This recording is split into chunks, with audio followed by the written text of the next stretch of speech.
Hallelujah. परमेश्वर के नाम की स्तुति हो। उस महान परमेश्वर को मैं धन्यवाद देता हूँ। एक और बार फिर से परमेश्वर ने उसके जीवित वचन को लेकर आपके सामने उपस्थित होने का प्रभु ने अवसर दिया, इसलिए उस परमेश्वर को मैं धन्यवाद देता हूँ, उस परमेश्वर के नाम की स्तुति करता हूँ। मेरे प्रियो, आज हम यहाँ पर कुछ बातों को मनन करेंगे, कुछ बाइबल के भागों को लेकर उसके ऊपर चर्चा करेंगे। तो आज हमारा जो चर्चा का विषय है, आज हमारा जो मनन का विषय है वह यह है कि अपने मन को परमेश्वर के वचन के लिए तैयार करो। आज का हमारा मनन का विषय क्या है? अपने मन को परमेश्वर के वचन के लिए तैयार करो। हालेलुया। तो कृपया आप जहाँ कहीं भी बैठे होंगे, मैं आपसे एक निवेदन करना चाहता हूँ, आप आपके साथ बाइबल और एक पेन और एक डायरी लेके जरूर बैठिए, ताकि हम जो इसमें चर्चा करें वो बातें आप मनन कर सके। आज का विषय बहुत ही महत्वपूर्ण होने वाला है, वो यह है कि अपने मन को परमेश्वर के वचन के लिए तैयार करें। हालेलुया। अपने मन को परमेश्वर के वचन के लिए तैयार करें। मेरे प्रियो, जिस प्रकार से किसान एक अच्छा बीज बोने के लिए अपनी खेती को तैयार करता है, ताकि वो बीज नष्ट ना हो, वो बीज खराब ना हो, लेकिन जितनी अच्छी खेती की तैयारी होगी वो उतने अच्छे से वो बीज उगता है और उतने ही अच्छे से वो बढ़ता है और वैसे ही वो फलता भी है। तो इसलिए हमारे मन को परमेश्वर के वचन के लिए तैयार करना बहुत जरूरी है। इसलिए इस विषय को हम गहराई के साथ में सीखने की कोशिश करेंगे। तो यहाँ पर हम, जैसे मैंने किसान का जिक्र किया, बीज का जिक्र किया, वही भाग लेकर, या आप में से कितने लोग जानते भी होंगे, कितने लोग इसमें से मनन भी किए होंगे। हम एक बार फिर से, अगर आप पहली बार सुन रहे तो ये आपके लिए बहुत अच्छी बात है, और अगर आप पहले सुन चुके फिर भी एक बार फिर से इस बात को ध्यान से सुनिए। हो सकता है आपको इसमें कुछ नई बातें सीखने के लिए मिले। हालेलुया। परमेश्वर के नाम की महिमा हो। आइए हम पवित्र शास्त्र बाइबल में से जो बीज बोने वाले का दृष्टांत है उस भाग को लेंगे और उसी भाग में से कुछ बातों को मनन करेंगे। तो मेरे प्रियो, जो भाग है मत्ती रचित सुसमाचार के 13वें अध्याय के पहले वचन से 23 वचन तक हमें ये भाग मिलता है। तो आइए हम इस भाग को थोड़ा समझने की कोशिश करेंगे। आप लोगों ने कितने बार इसको पढ़ा होगा, लेकिन मैं इसको यहाँ पर पढ़ते हुए नहीं, आपने आपकी जगहों पर रहकर इसको पढ़ सकते हैं। मैं इसको जस्ट एक कहानी के रूप में आपके सामने प्रस्तुत करना चाहता हूँ। तो यहाँ पर जिसको इस प्रकार से हम लोग बताते हैं कि एक दिन यीशु अपने चेलों को एक कहानी सुनाए कि एक बीज बोने वाला बीज बोने के लिए निकला। एक बीज बोने वाला बीज बोने के लिए निकला और बोते बोते कुछ बीज मार्ग के किनारे गिरे और पक्षियों ने आकर उन्हें चुग लिया।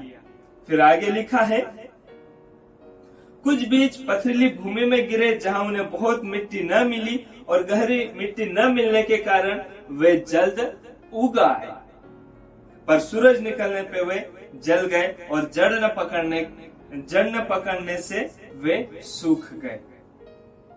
कुछ बीज झाड़ियों में गिरे और झाड़ियों ने बढ़कर उन्हें दबा डाला, और कुछ बीज अच्छी भूमि में गिरे और फल लाए, कोई 100 गुना, कोई 60 गुना, कोई 30 गुना। हालेलुया। तो इस प्रकार से यहाँ पर यीशु मसीह ने एक दृष्टांत के रूप में ये बातें बताई। तो यहाँ पर हम एक एक बातों को मनन करेंगे। यहाँ पर हम 4 प्रकार की भूमि के बारे में देखते हैं। जो बीज बोने वाला है वो बीज बोता है, लेकिन बीज अलग अलग प्रकार की भूमि पर गिरते हैं। यहाँ पर जो बीज बोने वाला किसान, जो बीज बोने वाला व्यक्ति क्या कर रहा है? बीज बो रहा है। बीज एक ही है, लेकिन वो अलग अलग भूमि पर, अलग अलग जमीन पे वो गिरता है। तो पहला कौन सा है? मार्ग के किनारे वाली कठोर भूमि। यहाँ पर लिखा है कि बोते समय कुछ बीज मार्ग के किनारे गिरे और पक्षियों ने आकर उन्हें चुग लिया। यहाँ पर पहला हम देखते हैं मार्ग के किनारे जो बीज गिरे। तो जो मार्ग वाले भूमि कैसी है, मार्ग के किनारे जहाँ पर बीज गिरा वो भूमि कैसी है, वो कठोर भूमि है। कैसी है? कठोर भूमि। और बीज वहां पर गिरा तो है लेकिन वो अंदर मिट्टी में नहीं धसा, वो ऊपर ही पड़ा रहा और चिड़िया आती है और बीज को खा जाती। ये पहले प्रकार की भूमि यहाँ पर हम देखें। दूसरा यहाँ पर भी मैं बोलना चाहता हूँ, बीज बोने वाले खेत में बीज बोता है लेकिन बीज अलग अलग भूमि पर गिरते हैं। उसमें दूसरा कौन सा है, यहाँ पर हम देखते हैं कुछ बीज पथरीली भूमि में गिरे। तो जो अलग प्रकार की भूमि में दूसरी भूमि कौन सी है, पथरीली भूमि, जिसमें बीज अंदर तो गए थोड़े और अंकुरित भी हो गए लेकिन गहरी जड़ें नहीं मिलने से वो क्या हुए, सूरज की गर्मी उनके ऊपर पड़ी और वे सूख जाते हैं। और तीसरे प्रकार की भूमि जहाँ 7वें आयत में लिखा है कुछ भी झाड़ियों में गिरे और झाड़ियों ने बढ़कर उन्हें दबा डाले। तो तीसरी भूमि कौन सी है यहाँ पर, झाड़ियों वाली भूमि।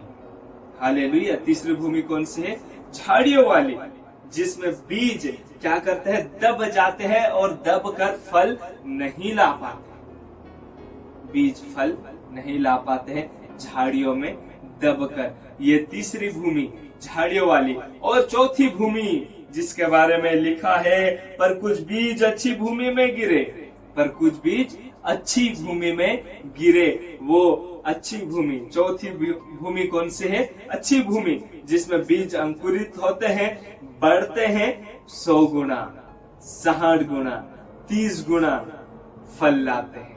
हालेलुया।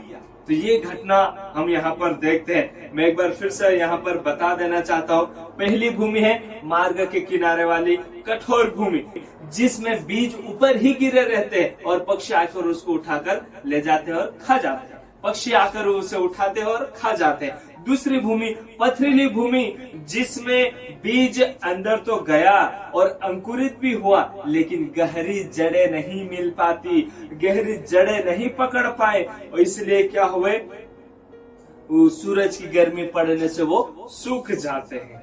और तीसरी भूमि कौन सी है, झाड़ियों वाली भूमि। तीसरी भूमि यहाँ पर कौन सी है, झाड़ियों वाली भूमि, जिसमें बीज झाड़ियों में दबकर फल नहीं लाते। मतलब यहाँ पर वो क्या हुआ, बीज अंदर जमीन में भी गया, उगा भी, बड़ा भी हुआ लेकिन फल नहीं लाया क्योंकि वो झाड़ियों ने उसे दबा लिया। और उसके जो बढ़ने की जो ताकत है, जिस प्रकार से वो बढ़ना चाहिए उस प्रकार से उस झाड़ियों ने उसे बढ़ने नहीं दिया। और चौथी भूमि अच्छी भूमि, जिसमें बीज अंकुरित हुए और बढ़ते हैं, उगे, फल लाए और इतने फल लाए 30 गुना, 60 गुना, 100 गुना तक फल लाने वाले बीज यहाँ पर बने। तो मेरे प्रियो, इस भाग से हमें अभी कुछ बातें सीखने की जरूरत है। इस भाग से हम यहाँ पर कुछ बातें सीखेंगे। एक विचार आप कीजिए, यीशु मसीह यहाँ पर लोगों को ये दृष्टांत क्यों बताया होगा, इस दृष्टांत में क्यों बातें की। हम जानते हैं इसका आगे चेलों ने भी उसके बारे में पूछा कि आप इस प्रकार से दृष्टांत में बातें क्यों करते हैं। हमारे मन में भी ये बात हो सकती है। इसलिए यीशु मसीह हमारे प्रभु बहुत अच्छे हैं। वो क्या करते हैं, इसका पूरा व्याख्या अपने लोगों को, उनके चेलों को वो करके बता दिए हैं। वो 18वें आयत से हम यहाँ पर पढ़ते हैं। तो इसको भी हम भी यहाँ पर एक एक भाग को लेकर थोड़ी देर मनन करेंगे। वो क्या है, यहाँ पर हम पहली भूमि के बारे में मनन करेंगे। वो कौन सी थी, मार्ग के किनारे वाली भूमि, जिसके बारे में हम पहले बात करें। वो कैसी है, कठोर, कड़क, जिसके ऊपर लोगों ने चल चल कर, जानवर चल चल कर और गाड़ियां घोड़े जा जाकर उसको ऐसा कठोर करके रखा, कड़क जमीन, बहुत आपने रोड को देखा होगा, रास्ते को देखा होगा, जिस पे आना जाना करने से कितनी कठोर हो जाती है। वैसे ही यहाँ पर हम बात करने जा रहे हैं, ये जो भूमि, जैसे मैं शुरुआत में आपको बताया था, हमारा आज का मनन का विषय क्या है कि अपने मन को परमेश्वर के वचन के लिए तैयार करें। अपने मन को परमेश्वर के वचन के लिए तैयार करें। तो वो क्या है? मार्ग के किनारे वाली भूमि के समान मन, कठोर मन। क्या है? कठोर मन और शंका से भरा हुआ मन। अर्थात ये उन लोगों के मनों को दर्शाता है जो वचन तो सुनते हैं, लेकिन शैतान उनके मन से वचन को छीन लेता है। क्यों? क्योंकि वो अपना मन कठोर करके रखते हैं। वो अपना मन कैसे करके रखते हैं? एकदम कठोर। वो परमेश्वर के वचन पे विश्वास नहीं करते। सुन तो लिए हैं, लेकिन ये बातें बिल्कुल उनके दिमाग में जाती नहीं, क्योंकि वो उस चीज को मानने के लिए तैयार ही नहीं है। एकदम मन को कठोर करके रखा है। तो ये पहली भूमि, मार्ग के किनारे वाली, ये उन लोगों को दर्शाते हैं जो अपने मन को कठोर करके रखा है। बिल्कुल ऐसे दुनियादारी में और अलग अलग विचारधाराओं में ऐसे कट्टर होकर रखे हैं कि परमेश्वर के वचन को वो स्वीकार करना ही नहीं चाहते, उसके ऊपर विश्वास करना ही नहीं चाहते। तो उनके मनों में जल्दी से शैतान आता है और जो मन में वचन बोया गया उसे उठा लेता, ताकि कहीं धीरे से वो काम नहीं कर जाए। हालेलुया। तो यहाँ पर हम देखते हैं उन लोगों के मन में, यदि हम वचन को गहराई से ग्रहण नहीं करते तो ये हमारे जीवन में स्थायी परिवर्तन नहीं ला सकता। हालेलुया। यदि हम वचन को गहराई से ग्रहण नहीं करेंगे तो ये हमारे जीवन में परिवर्तन नहीं ला सकता। ये वचन हमारे जीवन में परिवर्तन नहीं ला सकता जब तक हम उसे गहराई से ग्रहण नहीं करें। यदि आप चाहते हैं हमारे जीवन में वचन गहराई से काम करे, तो उसे आपको सीखना होगा, उसको समझना होगा। वो वचन आपके जीवन में बहुत प्रभावशाली रूप से काम करेगा। और यहाँ पर हम दूसरी भूमि के बारे में बात करते हैं। वो कौन सी थी? पथरीली भूमि, जहाँ पर बीज गिरा और अंकुरित भी हुआ, लेकिन ज्यादा मिट्टी न मिलने के कारण, नमी न मिलने के कारण, धूप पड़ने के कारण वो सूख गए। उनकी जड़ें अंदर तक नहीं थी, इसलिए वो क्या हुए? सूख गए। यहाँ पर हम बोल सकते हैं यह उन लोगों के मनों को दर्शाता है। पथरीली भूमि, अस्थिर जिंदगी। क्या है? अस्थिर। यह उन लोगों के मनों को दर्शाता है जो वचन को आनंद से ग्रहण करते हैं और सुनकर तत्काल के लिए मोटिवेटेड हो जाते हैं। क्या होते हैं? तत्काल के लिए मोटिवेटेड हो जाते हैं सुनकर, अरे भैया, अरे पास्टर जी, अरे ब्रदर जी, आपने बहुत अच्छा वचन बताया, मजा आ गया, हम तो सुन के खुश हो गए। अरे बहुत आपके वचन को सुन के हम एंजॉय किए, आनंदित हुए। तत्काल में मोटिवेटेड हो जाते हैं, लेकिन उनके पास गहरी जड़ें नहीं होती है, इसलिए जब परीक्षाएं या कष्ट आते हैं तो वो विश्वास छोड़ देते हैं। बड़ी दुख की बात है। तत्काल में मोटिवेटेड हो जाते हैं। कई पास्टर लोगों को, कई प्रचारकों को लोग सुन के इतने हंसते हैं, खुश होते हैं, आनंदित होते हैं बहुत ज्यादा, लेकिन वो वचन गहराई में नहीं जाता है। तो क्या होता है? कुछ परीक्षाएं आती हैं, कुछ कष्ट आता है, दुख बीमारी आती है, तो वो क्या करते हैं? विश्वास को छोड़ देते हैं। वो विश्वास को छोड़ देते हैं। हमें अपने विश्वास को वचन में गहरा करना होगा। हमें अपने विश्वास को वचन में गहरा करना होगा ताकि हम कठिन समय में भी स्थिर रह सके। आमीन। हम कठिन समय में भी स्थिर रह सके या परीक्षा का सामना हिम्मत से कर सके।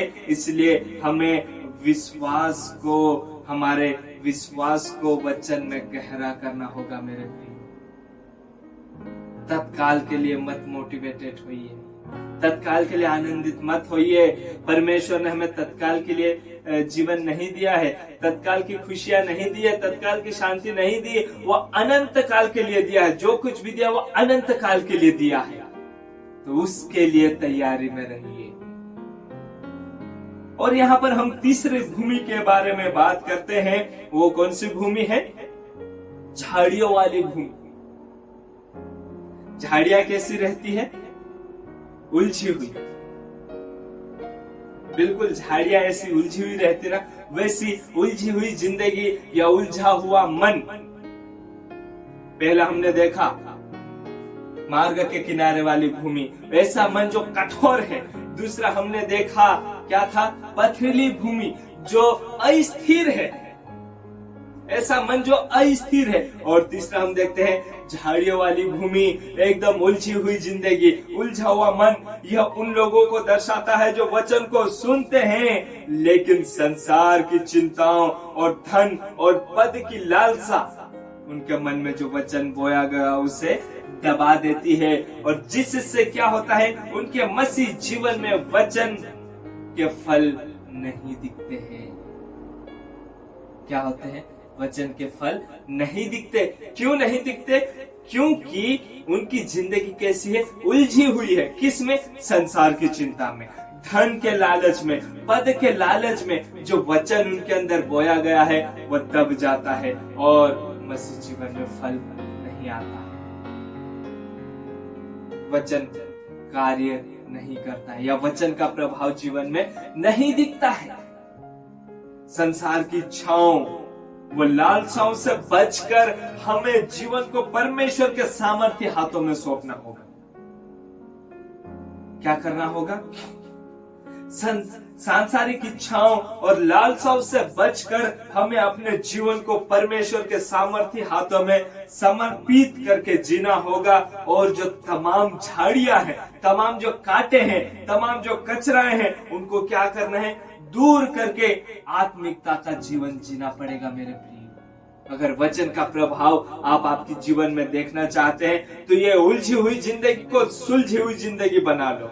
ये पूरा उलझा हुआ है ना, उसको ऐसा उलझा हुआ मत रखो, इसको ऐसा उलझा हुआ मत रखो। ये बड़ा खतरनाक है, इसमें उलझ सकते हैं, तो ये नहीं चाहिए। क्या करना है? आत्मिकता में बढ़ना है तो ये उलझी हुई जिंदगी को सुधारो, इन कांटों को, इन झाड़ियों को, इन कचरों को दूर करो और परमेश्वर की आत्मिकता में बढ़ने का प्रयत्न करो। मैं बोलूं जो बीज, जो परमेश्वर का वचन आप में बोया गया है ना, वो बहुतायत का फल लाएगा। हालेलुया। यहाँ पर और हम आगे देखते हैं चौथी प्रकार की भूमि, अच्छी भूमि। हालेलुया। यहाँ पर उसके बारे में लिखा है फलवंत और आशीषित जीवन, जिसमें बीज 30 गुना, 60 गुना और 100 गुना तक फल लाया। हालेलुया। बीज वही है जो कठोर भूमि पर गिरा। ये इसमें जो बीज गिरा सेम की सेम वैसे ही बीज कठोर भूमि में भी गिरा था, पथरीली भूमि में भी गिरा था, झाड़ियों वाली भूमि में भी गिरा था और इस अच्छी भूमि में भी गिरा। बीज समान है, भूमियां अलग अलग है। ये जो अच्छी भूमि हम यहाँ पर उन लोगों के मनों को दर्शाता है जो वचन को सुनते हैं, समझते हैं और उस पर चलते हैं। आमीन। हालेलुया।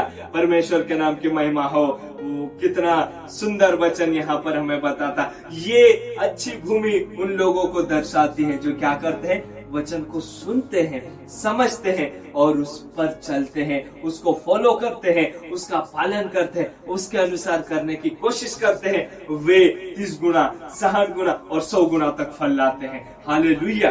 वचन उनके जीवन में पूरा पूरा काम करता है। जो प्रभावशाली वचन उनके जीवन में बोया गया वो पूरा पूरा काम करता है। हालेलुया। साफ सुथरी जमीन में कितने अच्छे से फल आता है। एक सच्चा मसीह वह है जो वचन को पूरी तरह से अपने जीवन में लागू करता है और उसके अनुसार चलता है। वो सच्चा मसीह है, वो सच्चा यीशु का चेला है, वो सच्चा यीशु का भक्त है। हमें भी हमारे इस मन के समान वाली भूमि को साफ करना होगा, कांटे कचरे को दूर करना होगा, साफ सुथरा जीवन करके परमेश्वर के वचन को उसमें अधिकायत से बसने देना है। मैं बोलूं हमारा जीवन फलवंत जीवन, आशीषित जीवन, खुशियों से भरा हुआ जीवन हो जाएगा, क्योंकि वो परमेश्वर का वचन क्या चीज है ये जो, क्योंकि इसमें जो बीज बोया जा रहा है वो मामूली बीज नहीं है, वो परमेश्वर का जीवित वचन है जो परमेश्वर के मुख से निकलता है। वो हमारे जीवन को बदल के रख देगा। मेरे प्रियो, हमें इन बातों को याद रखना है। तो आज हम यहाँ पर इस दृष्टांत को सीखे और उसमें भूमि के प्रकारों को और उसको अलग अलग लोगों के मनों को, अलग अलग लोगों के जीवन से तुलना करके भी देखे। तो इस दृष्टांत से हमारे लिए क्या सीख है, मैं यहाँ पर 4 बातें आपको बताना चाहता हूँ। इस दृष्टांत से हमारे लिए क्या सीख है।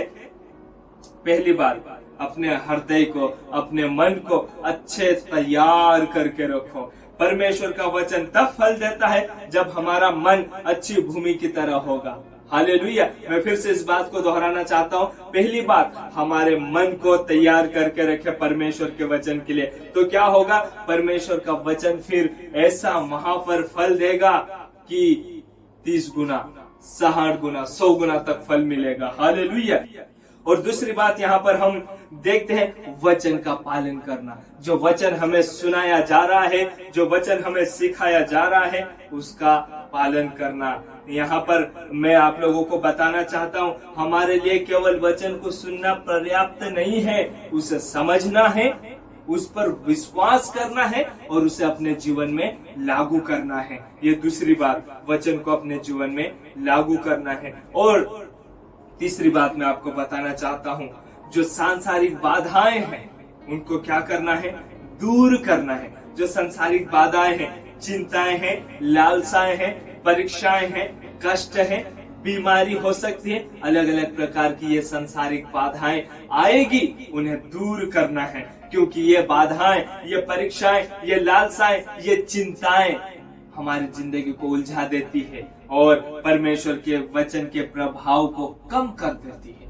जैसा फल आना चाहिए वैसा फल नहीं आ पाता है। इसलिए हमारे जो जीवन से ऐसी बाधाएं हैं तो उन्हें दूर करना है। और मैं यहाँ पर चौथी बात बताकर मेरी बात को समाप्त करूंगा कि धैर्य और फल, धीरज और जो वचन का फल है उसे देखना है। कैसे है? वचन का फल तुरंत हमारे जीवन में शायद नहीं दिखाई देगा, तुरंत उसका फल हमें शायद नहीं मिलेगा, लेकिन धीरज और विश्वास से यह हमारे जीवनों को बदलेगा। धीरज और विश्वास से यह वचन आपके जीवनों को बदलेगा। तो क्या करना है? धैर्य रखना है, धीरज रखना है और उस फल के आस लगाना है जो हमें इस वचन से मिलने वाला है, जो इस वचन को सुनने से हमें मिलने वाले हैं। उस फल की आशा और उस फल की आशा जीवित रखना है, उस फल की आशा को हमारे मन में बनाए रखना है। हम तो ये 4 बातें हमें इस दृष्टांत में से सीखने के लिए मिलता है। अपने मन को तैयार करके रखना और वचन का पालन करना, सांसारिक बाधाओं को दूर करना और धीरज धरते हुए उस फल का राह देखना जो आपके जीवन में जो वचन बोया गया है वो अभी उगेगा, बड़ा होगा और फल लाएगा। कितना फल लाएगा? 30 गुना, 60 गुना, 100 गुना फल लाएगा। हालेलुया। और लोग इस फलवंत वाले आशीषित जीवन को देखकर आश्चर्य करेंगे और उस परमेश्वर के नाम की महिमा करेंगे। हालेलुया। तो अपने मनों को परमेश्वर के वचन के लिए तैयार करें, अपने मनों को परमेश्वर के वचन के लिए तैयार करें। वो परमेश्वर सच में आपके मन को अच्छी भूमि बनाना चाहता है, आपके जीवन को अच्छी भूमि बनाना चाहता है और उसमें ये जीवित वचन बोना चाहता है। मेरे प्रियो, उसके लिए तैयार हो जाइए। आइए हम छोटी सी समर्पण की प्रार्थना करेंगे और इस प्रार्थना में आप उस परमेश्वर को कहिए, प्रभु मैं तैयार हूँ। परमेश्वर प्रभु जी, मैं आपके वचन के लिए तैयार हूँ, मेरा मन तैयार है। अगर आपके मन में ऐसी कुछ बातें हैं जैसे कोई कठोरपन है, कोई पथरीले बात है, कोई झाड़ियों जैसी उलझी हुई बात है, कोई कांटे कचरे है, तो आज ही परमेश्वर के सामने अंगीकार करके कहिए, प्रभु मेरे जीवन में ये कमी है, उसे आप दूर कर दीजिए और मुझे अच्छी भूमि बना दे, मेरे जीवन को अच्छी भूमि बना दे, ताकि तेरा वचन मेरे जीवन में 100 गुना फल लाए। हालेलुया। प्यारे पिता परमेश्वर प्रभु जी, जितने भी लोग इस वचन को सुने उन्हें आशीषित कर, और जितने लोग जो अभी समर्पण कर रहे हैं, जो अपने मन को तैयार कर रहे हैं आपके वचन के लिए, आप उनके मनों को छुइए, उनके जीवन की तमाम कठोरपन दूर कर, तमाम अस्थिरता दूर कर, तमाम उलझी हुई बातें दूर कर और अच्छी भूमि बना दे मेरे परमेश्वर प्रभु जी, एक अच्छी भूमि बना दे यीशु राजा, ताकि वो आपके वचन को बहुत आयत से सीख सके और बहुत आयत से फल ला सके। धन्यवाद, धन्यवाद मेरे परमेश्वर। और हम प्रार्थना करते हैं वो फल जो गलातियों 5:22 में लिखा है, आत्मा के फल इनके जीवनों में दिखने पाए, प्रेम, आनंद, शांति, धीरज, भलाई, कृपा, विश्वास, नम्रता और संयम, ये फल इनके जीवन में 100 गुना आने पाए। ये एक दूसरे के ऊपर प्रेम करने वाले बने, ये एक दूसरे के ऊपर भलाई करने वाले बने, एक दूसरे के ऊपर दया करने वाले बने। ओ परमेश्वर प्रभु जी, आपके ऊपर विश्वास, नम्रता और धीरज इनके मनों में उत्पन्न हो जाए। प्रार्थना करता हूँ प्रभु जी, आशीषित कर। धन्यवाद परमेश्वर प्रभु जी, धन्यवाद प्रभु, आपने हमारी समर्पण की प्रार्थना सुना, उसके लिए धन्यवाद। प्रार्थना प्रभु यीशु मसीह के नाम से मांगते हैं, आमीन, आमीन। मेरे प्रियो, परमेश्वर इन वचनों के द्वारा आपको और मुझे आशीषित करेगा। जय श्री